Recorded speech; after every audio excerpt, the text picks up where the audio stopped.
What up, peeps? Tony Baker here, back with another movie review. It's not an actual movie review. It's a recap of X-Men 97, Episode 6. Now, the behemoth that was Episode 5 had everybody in their feelings. We was all in a frenzy. They had to do us like that.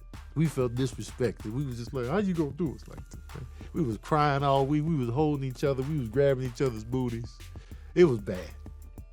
But we took it and we persevered, but we couldn't wait for what was next. This episode, they take a step back, focus on the story before we get hit wholesale in the mouth again. And so they were like, all right, we're going to focus on Storm and Professor X in this episode. And it was like, all right, they took a step back. So we really didn't see the after effects of Genosha in this episode. We seeing what's going on with Storm and Forge.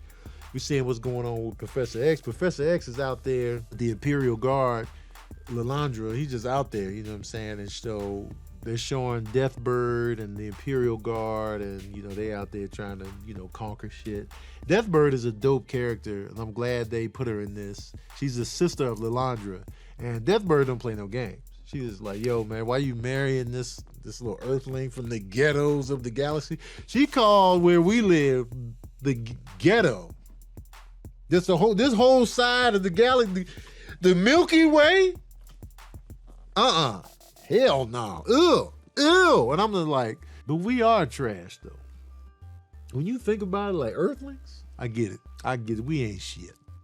As a crew, as a collective, as a conglomerate, if you from elsewhere, I can get you looking down on us like, hell no. Keep flying. We ain't gonna go in there. I get it, Deathbird. I get it. But Deathbird is dope. She's a dope character, and I'm glad they introduced her. I love seeing the Imperial Guard, Gladiator, and them. And it really shows Charles himself and Lilandra. They get married. So and the Imperial is like, no, why are you marrying him? He's a Terran. He's a Terran. They're like,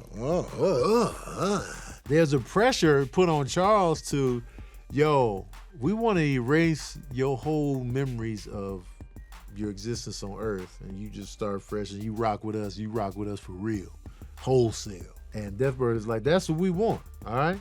If you want us to accept you up here, married to my sister, we got to wipe your memories clean. And Charles is like, but I miss my students. I miss, Earth a little bit. And Lilandra's like, but don't you love me though? I'm like, man, these some hard decisions right here. And so imagine you dating somebody, you in love with somebody, you going with somebody, you married somebody, and you're like, yo, man, your whole past, we gonna wipe that clean. Most people gonna be like, no, that's what made me who I am. This is part of the fabric of the person you know and love. You love me because of this. Yeah, that's great, but we want that off the table. We just want you coming in clean.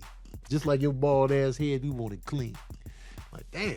So that's a tough space for Charles to be in. So he has a moment where he's just like, all right, let me shut this all down and school y'all. So he finally uses his powers and sits them all down in a literal classroom in their minds to just educate them and highlight how they shouldn't be thinking they better than anybody based on how they came to power, which speaks to how we came to power.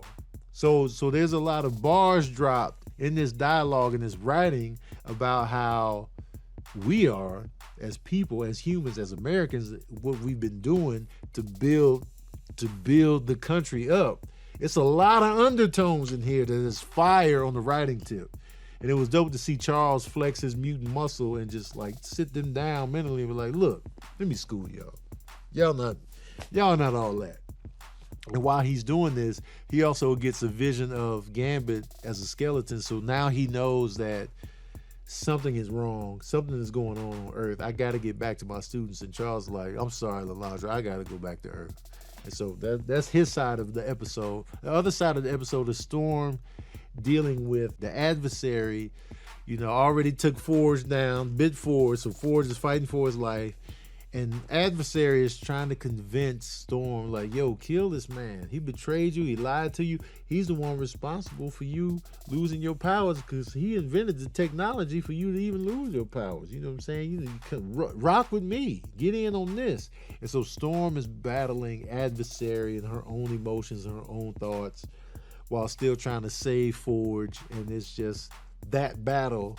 And what that battle does is adversary is trying to create fear in Storm and, you know, making her worst fears a reality. But also what he ended up doing inadvertently was making her stronger. And so that pushback and that fight back allowed her to regain her powers. And it was a dope scene. And I didn't know Storm could do it. I know they did it in the cartoon.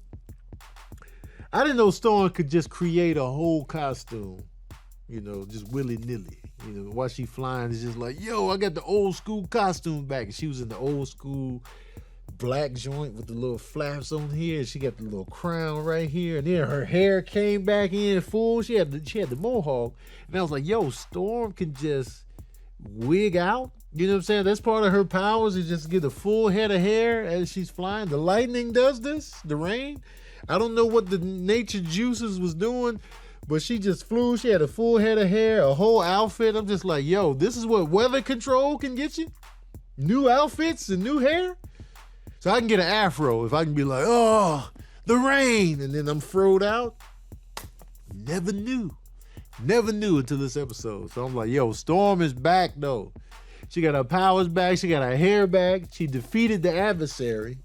And then she found a rare aloe herb that was able to cure Forge. And, you know, I still feel like they kind of forced their love affair a little bit because she kind of revealed that she's in love with Forge as well. Even though last time he said it to her, she socked him out. In that episode, they kind of glazed over it, but then it was like, I love him. And so, oh, you do love him. Oh, okay. All right, they kind of threw that in there. But Storm is back. He was flying, new outfit. She created with the lightning. Full out.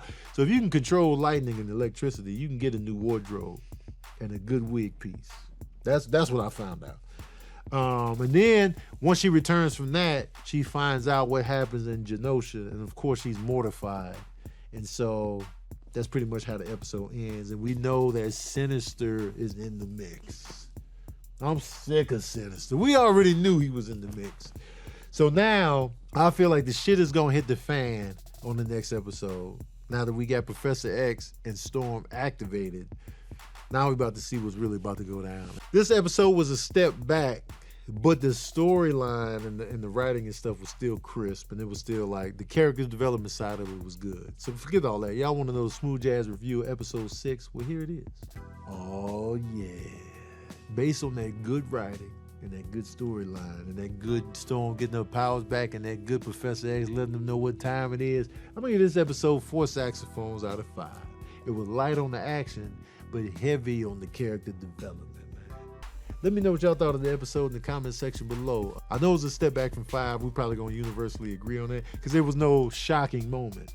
But I feel like it's really an important stepping stone to build whatever's about to happen next. So I'm excited. Episode 7. But let me know your thoughts on the episode in the comment section below. And did you know that Storm could do that with her powers? I know they had Storm doing that in the original Fox series, but I want to know. Don't forget to like, share, and subscribe. And as usual, we out here.